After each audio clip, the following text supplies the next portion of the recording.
এই তুমি ক্লাস 9 এ পড়ো না? তো তোমার যে হাফ ইয়ারলি পরীক্ষা না জুন মাসে? হ্যাঁ, জুন মাসে তো পরীক্ষা। তুমি কি সিলেবাস শেষ করছো?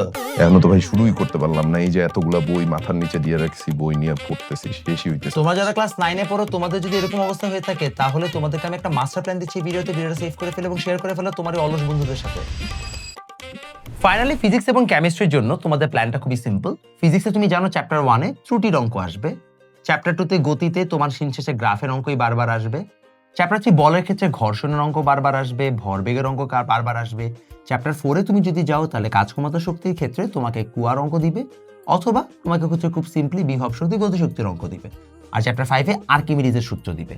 কেমিস্ট্রির ক্ষেত্রে চ্যাপ্টার 3 তে তুমি যদি যাও তাহলে তোমাকে দিন শেষে সেই রাদারফোর্ড এবং মানে পার্থক্য দিবে, ম্যাক্সওয়েলের তত্ত্ব দিবে এবং অরবিটালের হচ্ছে যে পার্থক্যটাকে দিতে পারে। চ্যাপ্টার 4 এ তোমাকে সেই পর্যায়ভিত্তিক ধর্ম দিবে এবং চ্যাপ্টার 5 এ তোমাকে আয়নিক এবং সমযোজী বন্ধনের মধ্যে পার্থক্যকরণগুলো দিবে।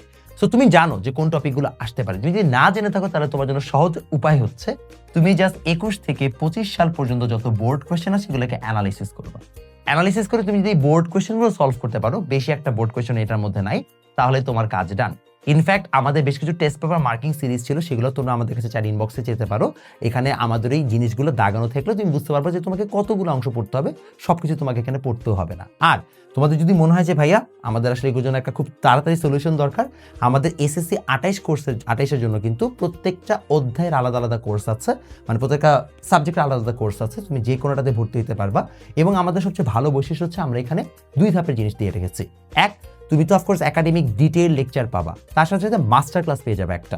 সো মনে করো তুমি এখন ভর্তি হচ্ছ, তোমার এখন চ্যাপ্টার 2 বা 3 তাড়াতাড়ি পড়ে ফেলতে হবে ফিজিক্সের, তাহলে তুমি সেই 12 বা 16 ঘন্টা কিংবা 20 ঘন্টা লেকচার না করে 3 থেকে 4 ঘন্টার একটা লেকচার করে আপাতত কভার করে নিয়ে হাফ ইয়ারলি শেষ করে ফেলবা। তারপরে ইভেন্চুয়ালি তুমি যখন সময় পাবা তখন তুমি ডিটেইলে লেকচারটা দেখে তোমার বেসিকটাকে স্ট্রং করে ফেলবা। জেনারেল ম্যাথ অ্যান্ড হায়ার ম্যাথের ক্ষেত্রে কিন্তু আসলে সিনারিওটা একটু আলাদা। অন্য সাবজেক্টগুলোতে যেরকম তুমি একেবারে সিরিয়াল ওয়াইজ অর্ধেকটা বই পাও হাফ ইয়ারলি পরীক্ষার জন্য, এখানে মেজরিটি স্কুলগুলোতেই 1, 2, 3, 7, 8, 11, 14। হায়ার ম্যাথের ক্ষেত্রে, জেনারেল ম্যাথের ক্ষেত্রে 2, 3, 4, 6, 7, 9, 16 এই কয়েকটা চ্যাপ্টারের মধ্যেই কিন্তু তোমার হাফ ইয়ারলির সিলেবাস থাকবে। অ্যান্ড তোমার এখন কাজ হচ্ছে যতগুলা থিওরি আছে এই চ্যাপ্টারের, থিওরিগুলো আগে শেষ করে বইয়ের ম্যাথগুলো অ্যাটলিস্ট একবার করে শেষ করে ফেলানো।